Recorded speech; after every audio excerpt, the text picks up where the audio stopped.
Så er der lidt video igen, og det er nede fra vores plantelager, eller plantehal, og der er forskellige ting, der er interessante lige nu. Der er for eksempel, ja, der er jo masser af orkideer, har vi herovre.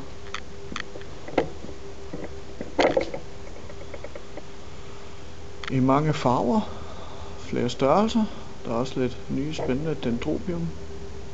Fantastisk orkidé. Også meget velvillig til at komme igen. Så er der lidt til de solfyldte vinduer.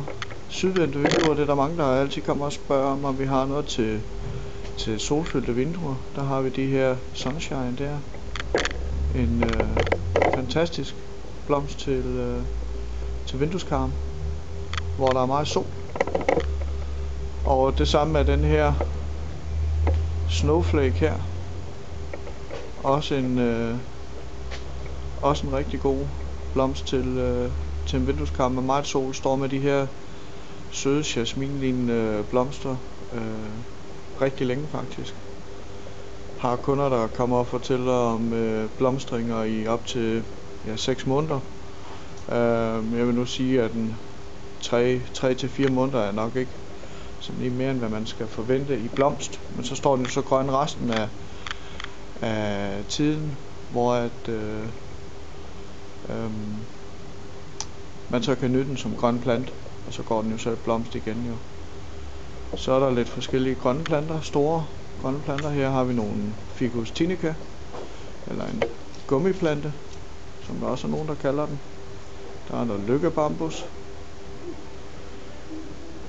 Oliventræer i stuestørrelse.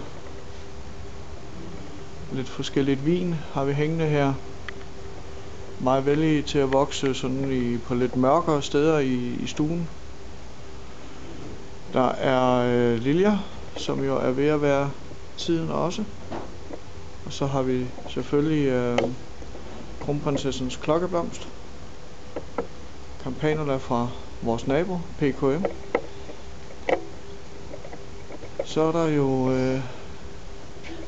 gået lidt jul i det, var det ved at sige. Men det er altså en prinsessestjerne, som man faktisk kan sætte ud i sine krukker. Og hvor den vil stå, hvis den får lov til at stå sådan lidt halvtørt, vil stå rigtig længe. Grønne planter til lidt halvskygge, fuld skygge har vi, eller ja, halvlyst, har vi herovre en Calathea.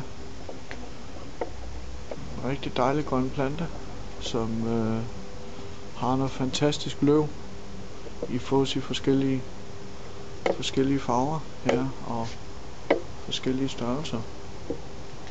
Ja, det var sådan lige det jeg sådan lige kan finde ud af at sætte på her nu.